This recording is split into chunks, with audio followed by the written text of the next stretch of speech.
আমি পম্পা বলছি রান্নাঘরে বাইরে থেকে। আজকে দেখাবো ফুলকপি ডিম। সেইখানে আমি 6টা ডিম সেদ্ধ করে ছাড়িয়ে পরিষ্কার করে আমি রেখে দিয়েছি। আর এখানে দুটো ফুলকপি আর একটা আলু কেটে আমি একবার জলটা ভাপিয়ে জলটা ফেলে দিয়েছি। আর এখানে আদা রসুন পেঁয়াজ বেটে রেখে দিয়েছি। আর এখানে ফুলকপি আর আলুটা আমার লাল করে আমি ভেজে নিয়েছি। আমি এবার একটা পাত্রের মধ্যে আমি নিয়েছি।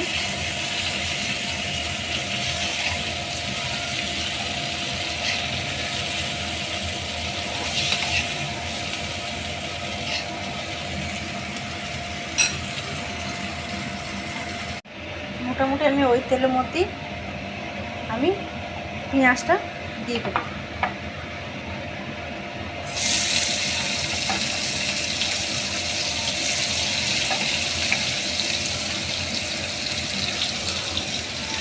পেঁয়াজটা আমি একটু লাল করে ভেজে নেব।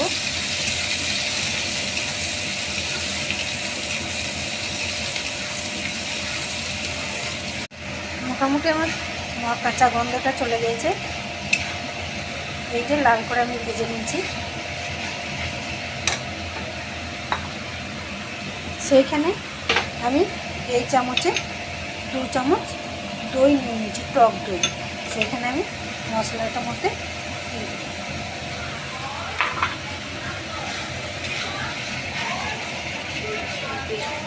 মোটামুটি আমার মশলাটা কষা হয়ে গেছে। এই যে তেল ছেড়ে দিয়েছি। আমি এবারে আলুটা ফুলকপিটা দিয়ে দেব।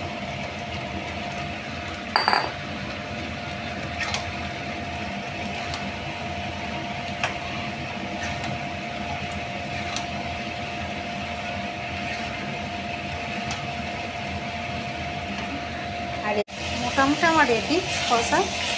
আমি এবারে গরম জল উষ্ণ জল আমি এখানে দিয়ে দেব।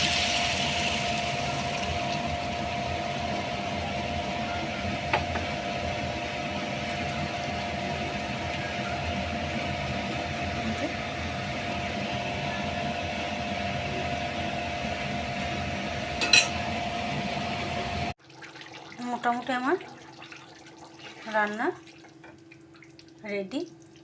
আমি সব শেষে দিয়ে দেবো ধনেপাতা কুচি উপর থেকে ছড়িয়ে।